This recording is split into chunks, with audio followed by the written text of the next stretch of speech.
A gente pede que o Santo Espírito ilumine nossos corações, os corações de vocês que estão ouvindo, e também as palavras que forem anunciadas, para que a gente possa vivenciar essa fé todos os dias em nossos corações. Amém. Era apenas mais um dia típico de outono, em sua casa em Oxford, lá na Inglaterra. O dia começou bem cedo, perto das 8 da manhã, com um típico café inglês, regado com muito chá. E havia uma conversa entre as pessoas de ir ao zoológico. Mas o dia estava meio nublado, mais ou menos que nem hoje. Meio feio, meio fechado. Então as pessoas elas começaram, acho que a gente não vai para o zoológico. Hoje o dia não está bonito. Mas Jack e seu irmão Warne falaram assim, não. Pegaram a sua motocicleta e do lado tinha aquele sidecar, aqueles antigos que a pessoa ia como passageiro, e foram até o zoológico. O dia começou realmente nublado, mas depois abriu um sol bonito. Essa viagem ao zoológico no dia 28 de setembro de 1931 foi a primeira de uma série de situações e experiências que aconteceram com C.S. Lewis. Talvez vocês ouviram falar. C.S. Lewis escreveu um dos Crônicas de Nárnia, por exemplo, e vários outros livros, que fez C.S. Lewis, que era conhecido na época pelos seus amigos e familiares como Jack, a voltar à fé cristã. Algumas pessoas chamam isso de conversão, diz Lewis, mas eu vejo isso mais como um retorno para casa depois de uma longa e difícil jornada.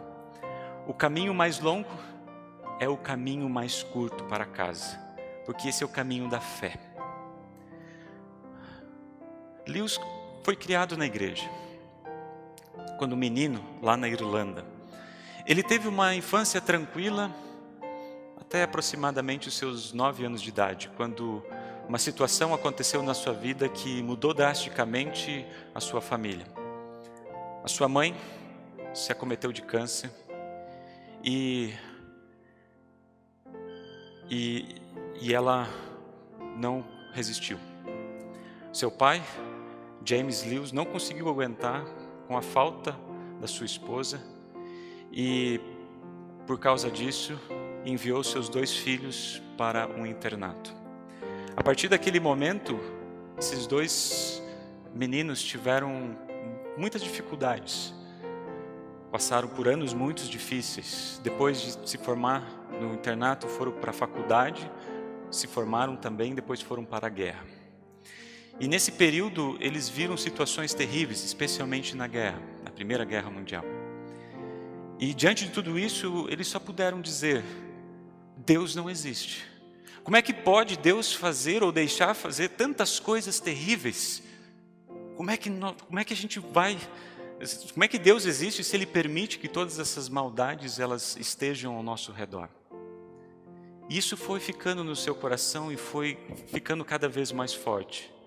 Mas felizmente, Deus foi colocando pessoas cristãs ao lado de Lewis e fez com que ele começasse a olhar com outros olhos a fé. De volta a Oxford, depois da guerra, já como professor de literatura inglesa, ele conheceu um dos grandes autores que também nós conhecemos, Tolkien, que escreveu O Senhor dos Anéis. Ambos eram professores de língua inglesa. Eles perderam as suas mães em tenra idade. Eles eram veteranos da guerra. E eles gostavam muito de mitologia. Então passaram horas e horas conversando sobre as diversas mitologias. E a mitologia da Bíblia era uma das que eles mais conversavam. Por volta dessa época, um dos amigos de Lewis, que era ateu também, ele admitiu que os evangelhos deveriam estar certos, que Deus havia entrado na história humana. E com todas essas situações, uma após a outra, e essas experiências, foi fazendo Lewis perceber, sim, Deus existe. E num certo dia, finalmente ele cedeu e admitiu a Deus. E talvez naquela noite ele tenha sido o convertido mais abatido e relutante de toda a Inglaterra. Assim, Lewis acreditava em Deus, mas ainda não era cristão. Ele tinha o conhecimento de que Deus existe, mas ainda não tinha fé no seu coração. Foi naquele dia, 28 de setembro de 1831, numa ida ao zoológico. Ele mesmo vai escrever muito tempo depois, ele diz assim: quando partimos, não acreditava que Jesus fosse o Filho de Deus, mas quando chegamos ao zoológico, acreditei. Ele não deixa nenhum relato do que aconteceu, se foi algo que ele e o irmão dele conversaram, ou se alguma coisa ele viu no trajeto até o zoológico. Mas o que ele diz é que, a partir daquele dia, ele saiu da morte espiritual e entrou para a vida. Das trevas à luz, de um dia nublado e sem sentido, se tornou um dos dias mais brilhantes na sua vida. Agora, o seu coração batia com a certeza de que Jesus Cristo era o seu Senhor e seu Salvador. Mas eu também me lembro de uma outra história, também de um trajeto transformador na vida de um jovem. O destino não era um zoológico, mas uma cidade chamada Damasco. Jovem, eu não diria que ele era ateu, mas era um judeu fervoroso, que devotava sua vida sob as leis recebidas dos seus antepassados. Além de judeu, com uma educação invejável, também era conhecido como cidadão romano. Foi educado aos pés de Gamaliel e respeitado por todos. Assim como Lewis afirmou que o caminho mais longo é o caminho mais curto para casa, o caminho que Saulo passou não foi um dos mais simples. Nesse longo caminho da sua vida, Saulo testemunhou o primeiro mártir da igreja cristã, Estevão. Não sei se vocês lembram da história de Estevão, mas Estevão, após trazer um belo testemunho a respeito da bondade de Deus e que as profecias a respeito do Antigo Testamento haviam se cumprido em Jesus Cristo, e antes de ele ser apedrejado porque estava testemunhando a respeito desse Salvador, ele olha para os céus e diz: olhem com voz alta, olhem, o Filho do Homem está sentado à direita de Deus. E com uma voz forte, enquanto eles atiravam as pedras, gritava: Senhor Jesus, recebe o meu espírito. Eu não sei qual o impacto que essa experiência que Saulo, quando era jovem, teve, mas ele estava lá. Ele estava junto, ele estava carregando as capas das testemunhas e diz o texto que aprovara o que havia acontecido. Enquanto crescia o testemunho a respeito do nome de Jesus nas cidades e nas regiões, por outro lado também crescia a perseguição aos cristãos, liderada por quem? Por esse jovem chamado Saulo. Num certo momento ele foi falar com um grande sacerdote e pediu permissão para perseguir os cristãos que estavam espalhados por aquela região. Conseguiu essa permissão e no caminho a Damasco, no meio, não sei se estava um dia nublado, que nem é hoje, mas com certeza o que eu sei é que uma grande luz apareceu diante dele. Então ele ouviu uma voz que dizia: Saulo, Saulo, por que você me persegue? Só consigo imaginar Saulo apavorado, respondendo: quem é o Senhor? E ele diz: eu sou Jesus, aquele que você persegue. Deus transformou Saulo em Paulo. Aquela situação ele não havia imaginado. Deus o trouxe das trevas para a luz. Ele não sabia que a sua ida a Damasco iria mudar profundamente, mas a partir daquele momento, Paulo, ao invés de ser perseguidor da igreja e dos cristãos, se tornou um dos grandes instrumentos nas mãos do Senhor.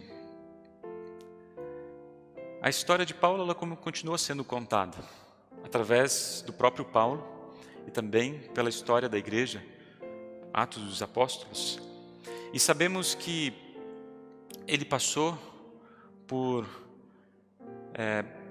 muitas dificuldades.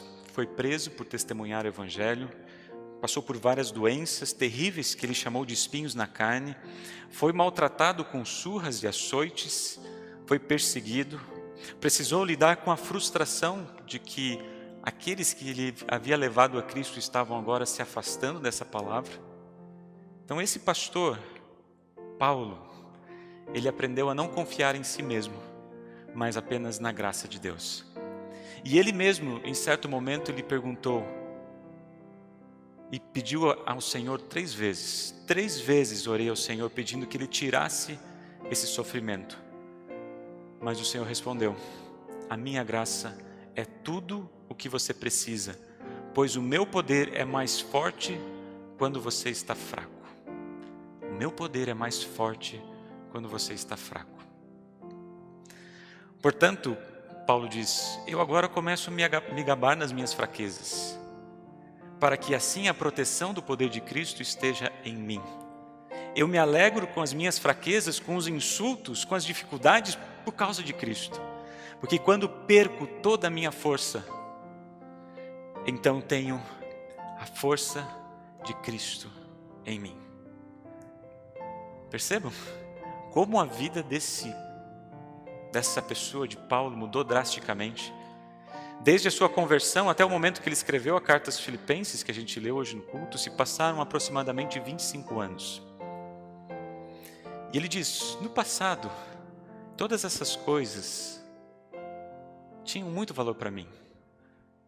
Ser respeitado, seguir a lei, tudo isso tinha muito valor. Mas agora eu conhecia Cristo Jesus. Antes essas coisas tinham valor, mas agora elas não têm mais. E não somente essas coisas, mas considero tudo uma completa perda comparado com aquilo que tem muito mais valor. Isto é, conhecer completamente Cristo Jesus, o meu Senhor. Ele diz: joguei tudo fora. Joguei tudo fora como se fosse lixo. E eu já não procuro mais ser aceito por Deus por causa da minha obediência à lei, pois agora é por meio da minha fé que Cristo me aceita.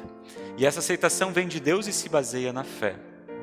E ele diz: tudo o que eu quero é conhecer a Cristo e sentir em mim o poder da sua ressurreição. Quero também tomar parte nos seus sofrimentos e me tornar como Ele na sua morte, com a esperança de que eu mesmo seja ressuscitado da morte para a vida. 2 histórias, separadas pelo tempo. Vidas que tinham se afastado da palavra. Pessoas que, além de não compartilharem a esperança, na verdade, também agiam para que essa palavra não chegasse a outras pessoas. Mas percebam, quando a palavra entrou nos seus corações, quando Jesus se tornou presente em suas vidas, foram movidos a viverem uma vida diferente. Deixaram para trás as coisas que não tinham valor e seguiram andando nos passos de Jesus. A gente só pode contar essa história hoje, a história de C.S. Lewis, a história do apóstolo Paulo, e a gente poderia contar a nossa história também. Porque tem uma outra história que foi contada por Deus. É a história maior. A história que Deus criou o mundo em que vivemos. Deus criou todas as coisas. Deus nos criou. Mas nós nos rebelamos, nós nos afastamos da sua presença. Nós pecamos. E esse pecado nos afasta de Deus, mas Deus prometeu e enviou o seu único filho para que essa distância de Deus possa ser aproximada. Se nós não temos condições de ir até Deus, Deus vem até nós. Isso o que Deus fez em Cristo Jesus, como servo sofredor, para nos dar de presente aquilo que nós não temos condições de conquistar, a vida eterna. A história de Deus em Jesus Cristo permite a gente também contar a nossa história da fé. Então eu pergunto: qual é a sua história? Qual é a sua história? Qual é a maneira como Deus te conduziu até a sua casa? Deus te conduziu até a palavra? Como Deus está te usando hoje para que você se aproxime cada vez mais dele, para que você tenha um relacionamento de confiança com o Salvador Jesus. Não precisa ter uma história de uma ida ao zoológico, assim como C.S. Lewis teve. Também não precisa ter uma história que para mim é uma das mais fantásticas, que o próprio Jesus aparece ao apóstolo Paulo e o convida agora para ele ser um instrumento, aquele que perseguia agora estava trazendo pessoas para dentro da fé. A gente não precisa de histórias assim, mas eu tenho certeza que Deus trabalha todos os dias e vai em busca de nós todos os dias e vai escrevendo a nossa história todos os dias e nos convida para viver uma vida com Ele.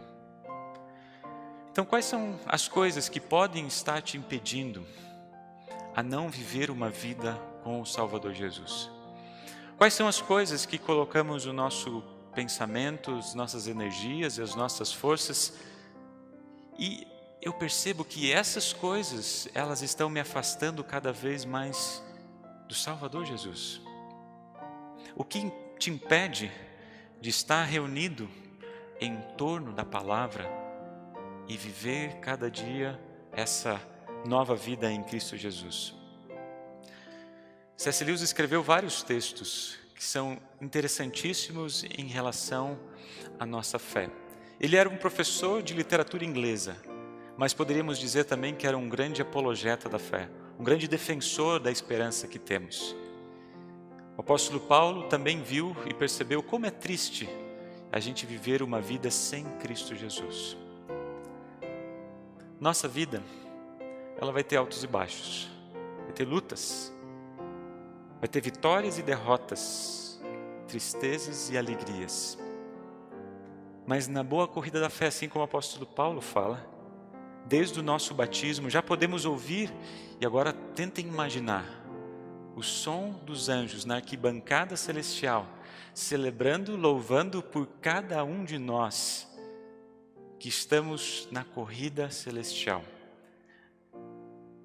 para receber a coroa da vida eterna, conquistada por nós, para nós, em Cristo Jesus.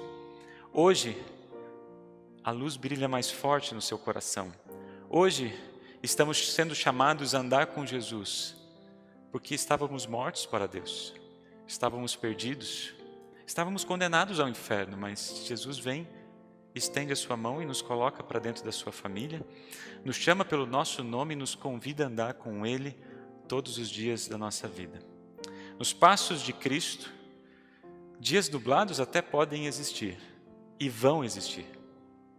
Dias difíceis vão estar presentes nas nossas vidas. Mas eu garanto para vocês que em nenhum dia sequer, quando estivermos caminhando com Jesus, vocês vão duvidar das promessas que Deus faz em Cristo Jesus. Nem um dia sequer vocês vão duvidar daquilo que Deus tem preparado para nós. E assim a gente vai dizer, como o apóstolo Paulo, tudo que eu quero é conhecer a Cristo Jesus e sentir em mim o poder da sua ressurreição. O que eu quero é que eu seja ressuscitado da morte para a vida.